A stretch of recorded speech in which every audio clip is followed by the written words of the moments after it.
Y bueno, aquellos que quieran pensar preguntas, que les interese el tema, siempre, siempre se puede volver a los autores desde otros lugares. Así que, bueno, nada.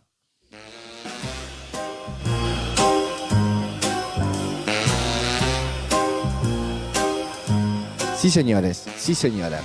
Comenzamos a filosofar. Así arranca este Filo Live del día de hoy, en donde, bueno, para ya directamente irnos metiendo en el tema, me interesa sí pensar desde este lugar, y creo que pensar en el otro es algo que la filosofía, en su historia, digamos, no es que lo haya ocultado, pero es una pregunta que, bueno, muchas veces siempre se iba por la tangente, ¿no? Eh, Hay preguntas que atraviesan toda la historia de la filosofía, como qué es la verdad, qué es el bien, qué es la justicia, bueno, en fin.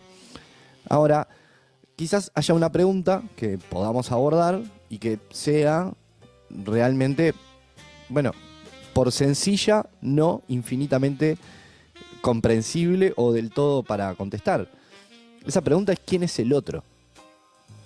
Y básicamente es eso, el otro. ¿Qué onda con eso? Entonces, porque justamente como les decía al principio, ¿no? En el fondo, toda nuestra vida depende de cómo respondemos a esa pregunta, quizás. Cómo tratamos al otro, cómo conversamos con el otro, cómo escuchamos al otro. Y a veces incluso también cómo se silencia al otro, se lo invisibiliza, podríamos decir también al otro.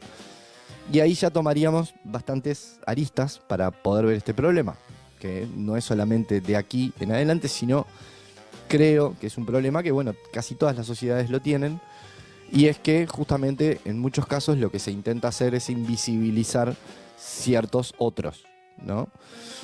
Vamos a llegar al punto de poner algunos ejemplos, que me parece importante también para que se puedan ver estos problemas. Pero bueno, vamos a empezar trabajando al otro desde uno de los autores que principalmente trabaja este tema, que es Emmanuel Levinas, que es un francés, lituano-francés, también de familia y ascendencia judía, en donde, bueno, toda su familia murió en el Holocausto. Los nazis obviamente hicieron todo lo que nosotros sabemos.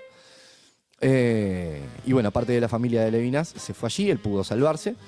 Y bueno, lo que va a decir en Totalidad e Infinito, que es el libro justamente del que trabaja Emmanuel Levinas este problema, es que la filosofía occidental, desde los griegos hasta nuestros días, estuvo demasiado ocupada en el yo, el sujeto de pensamiento, podríamos decir incluso, ¿no? Aquel yo que razona, el yo pienso de Descartes, bueno, en fin, la razón, en definitiva, como si todo lo que existiese tuviera que pasar primero por un filtro de mi conciencia, o sea, como un asentimiento, diría Epicteto, ¿no? Pero, ¿qué pasa con lo que no soy yo? Lo que está por fuera de mí, digamos, ¿no? Bueno, es aquello que está por fuera de mí, entonces eso es lo que me excede a mí. Eso directamente yo no lo puedo ni dominar ni comprender. Entonces ahí es donde entra la figura del otro. En el otro está esa cosa que no entiendo, que no termino de entender, que va a ser un infinito, que lo vamos a ir viendo a medida de que Levinas va desplegando, digamos, su teoría. Entonces, Levinas dice que cuando yo intento comprender al otro, lo único que hago es reducir al otro a mis propias categorías. ¿Qué quiero decir con esto de mis propias categorías? Bueno, lo defino como yo creo que el otro es. Sos más callado que yo, por ejemplo. O hablás más que yo. O sos más tranquilo que yo. O sos más inquieto que yo. De alguna manera siempre estamos comparando y como justamente punto de partida ponemos la razón, nuestra propia conciencia. Por eso el otro no se termina de comprender. Y no se va a terminar de comprender. Lo que va a decir Levinas es que al otro se lo tiene que escuchar. No solamente al otro se lo asimila, digamos, ¿no? Como que se lo ve y se lo termina, o se lo intenta entender o comprender, o, bueno, a ver qué es, ¿no? ¿Qué pasa con ese otro? Sino que en realidad se lo acompaña. Está ahí, se está ahí. Y ahí es donde Levinas se va a venir a pelear con Aristóteles y va a decir que la ética es la filosofía primera. Aristóteles bien dice, ahora creo que en la física, creo que sí, que es ahí, en el libro de la física, o en la metafísica, en donde expone que la filosofía primera justamente es la ontología. Y bueno, Levinas le va a decir, no, mirá, lo que primero en realidad está, antes que la ontología, está la ética, ¿no? Porque el otro no me pregunta por ideas ni por teorías. Lo que el otro está esperando de mí, básicamente, es una respuesta. Y lo que va a decir Levinas, que es muy loco en realidad, que justamente el otro me va a exigir una respuesta, que eso es un montón. O sea, esa exigencia no es un mandato racional, digamos, no es algo que yo pienso, digamos, sino que es algo más incluso inmediato, que según Levinas se presencia en el rostro del otro. En el rostro del otro. No estamos hablando acá solamente del rostro, ojos, nariz, boca, sino todo lo que está detrás de ese rostro. Podríamos decir la biografía de la persona, lo que vivió, su historia, sus cosas. Bueno, el rostro, dice Levinas, es aquello que sin palabras me va a decir no me mates. Tenemos que poner en contexto al autor, de vuelta. El autor viene de un contexto complejo, después de Auschwitz, en donde su familia fue exterminada, así que él está pensando desde ese lugar también. Entonces, ¿qué es esto del rostro? ¿Qué onda con el rostro? ¿Qué es esto que aparentemente se me muestra, que yo miro, que yo veo, y que lo primero que hace aparentemente es exigirme algo? No es que yo lo pienso primero, sino que el acto anterior a pensar es la exigencia que viene del otro. Entonces, pensemos un ejemplo. Vamos caminando por la calle, tarde, cansado, con auriculares, mirando para otro lado, y alguien te pide ayuda. Bueno, la primera reacción que podríamos tener no es moral, es corporal. O sea, nos incomoda, nos altera, nos saca del lugar en donde nos encontrábamos. Podríamos decir de nuestra comodidad, si ustedes quieren. Entonces, para Levinas, esto es el infinito. El infinito es no un número interminable, no algo que no se termina, sino aquello que desborda. Y que incluso en este caso, en el ejemplo que trabajábamos, es lo que me desborda a mí. Claramente, esto que me desborda es la fragilidad del otro, porque la fragilidad del otro me llama. Y mi libertad, a partir de ahí, deja, o sea, de alguna manera, pasa de ser libertad a ser responsabilidad. No podemos pensar a la libertad sin la responsabilidad. Por eso la ética, para Levinas, no empieza en la cabeza, sino empieza en el rostro del otro, en lo que veo del otro. Y frente a ese rostro, tengo una responsabilidad infinita.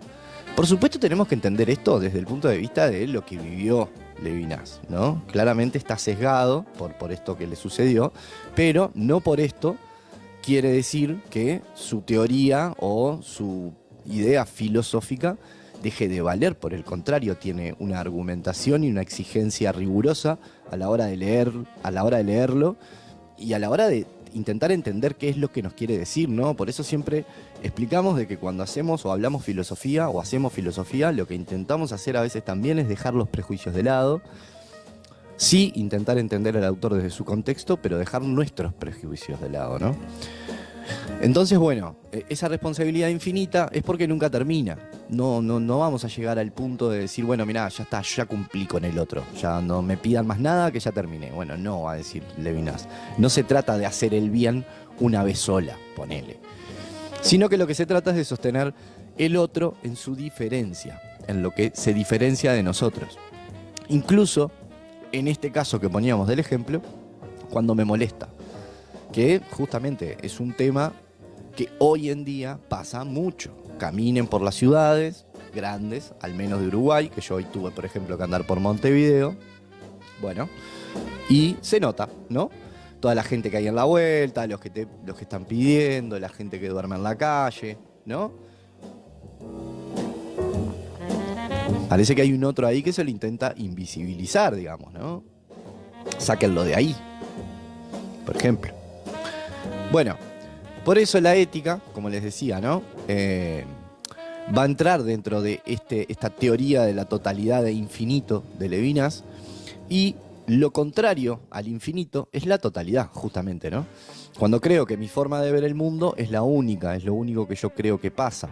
Cuando no dejo espacio a lo que no entiendo, porque tengo que entender todo y todo tiene que entrar dentro de mis categorías. Y entonces los otros dejan de ser personas y lo único que se vuelven son conceptos míos propios. Son conceptos que yo me armo de los demás. los pobres, los locos, los presos, los inmigrantes, los que molestan. O sea, son categorías que yo uso para definir al otro. Pero lo estoy metiendo dentro de mis categorías, no dejo al otro ser, básicamente, ¿no? Entonces Levinas escribiría esto después de vivir lo que les decía, lo del campo de concentración, ¿no? Él vio y sufrió lo que le pasó al otro cuando desaparece. Y acá yo me quiero detener también un segundo para pensar, justamente cuando habla de desaparecidos, los que viven en Uruguay, los que viven en Argentina y en otro montón de países de Latinoamérica, sabemos de qué estamos hablando cuando se intenta invisibilizar al otro. Entonces no es algo que hay que tomar como, ay, mirá, qué linda teoría filosófica. Bueno, es un poquito más serio también. Entonces, bueno, ¿qué pasa con Levinas? Levinas nos hace toda esta explicación del otro para poder comprenderlo, para no solamente eso, sino, bueno, dejar de lado un poco esa ontología clásica y pasar a pensar a la filosofía desde una filosofía primera que esté basada en la ética del sujeto y en la ética del otro directamente. Y viene Dussel, mi amigo Enrique Dussel, argentino, mexicano también, porque hizo casi toda su carrera en México. Se va a venir a preguntar, dice Dussel, bueno, ¿qué pasa cuando el otro no es solo una persona que me cruza en la calle, que veo durmiendo, o un pobre, un loco, un preso? No. ¿Qué pasa si eso sería un pueblo entero? Cuando los que están afuera no son ni uno ni dos, son miles o millones. Acá entra Enrique Dussel. ¿A qué? Bueno, a intentar complementar la teoría de mi amigo Levinas. Entonces Dussel agarra a Levinas, lo traslada a nuestra Latinoamérica, a nuestra América Latina, y dice que la filosofía europea habló mucho del otro, pero siempre desde el centro. Siempre desde el lugar que tienen ellos de poder para nombrar las cosas, para ponerle nombres a las cosas. Desde donde se puede decidir quién es sujeto y quién es objeto. Pensemos en el esclavismo, por ejemplo. Los esclavos no eran personas, eran objetos que se vendían. Y claro, en esa lógica, América Latina siempre fue el otro del mundo. Así como, por ejemplo, África, si ustedes quieren, ¿no? El otro colonizado, el otro exótico, el otro al que se representa, pero al que nunca se deja hablar. Eso lo hace Europa, básicamente, ¿no? El eurocentrismo, podríamos decir, filosóficamente hablando. Hablamos de la filosofía occidental. Dussel llama a esto totalidad moderna. El sistema global que pone al hombre europeo, blanco, varón, burgués, como el centro. Y todo lo demás, indígenas, africanos, latinoamericanos, pobres, quedan afuera. Son la exterioridad, son lo que se ve desde afuera. Entonces, el lugar desde donde se puede pensar tiene que ser desde una liberación. Y acá entra la famosa teoría de Dussel y muchos otros filósofos de la teoría de la filosofía de la liberación, que es una teoría que justamente nace en América Latina. Ahora, tenemos que pensar al centro y a la periferia, porque ya ahora el otro se ha transformado en muchas cosas. No solamente en un solo concepto o en una sola persona, sino podemos hablar de un pueblo, de un país, de una comunidad. En nuestra vida cotidiana, por ejemplo, ¿no? ¿Quién es el otro acá? ¿Quién es el otro que tenemos cerca? ¿Quiénes son esas voces que no entran en la totalidad, por ejemplo, de la Latinoamérica o del Uruguay? Podría decir incluso uruguayo igualitario. ¿Dónde está? A ver. Bueno, el otro puede ser los que limpian las calles. El otro puede ser,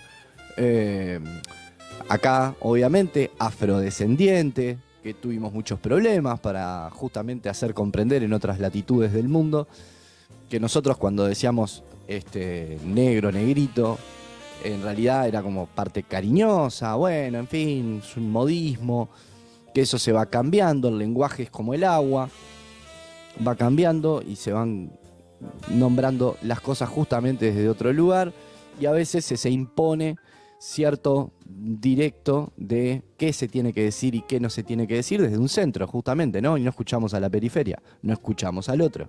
Es las categorías del yo, siempre. Entonces, el migrante tampoco encaja, ¿no? Esto es claro. El preso no se habla mucho del preso, justamente, solamente cuando sucede algo importante, podríamos decir, que lo tengan que informar, que salga en el informativo, por decirlo de alguna manera.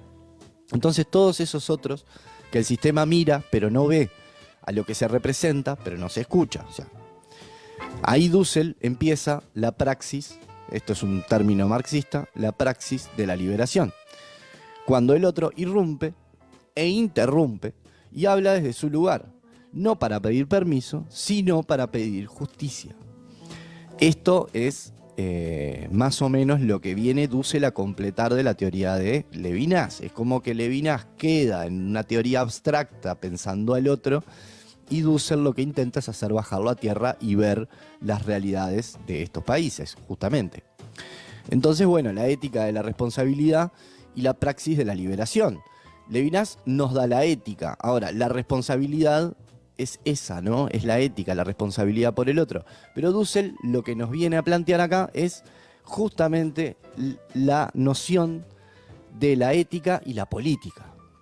Y que claramente esto ya viene de los griegos. La ética está antes que la política.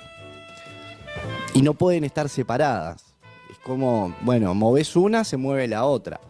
Como el término de justicia, que entra también dentro de la ética y dentro de la política, la justicia.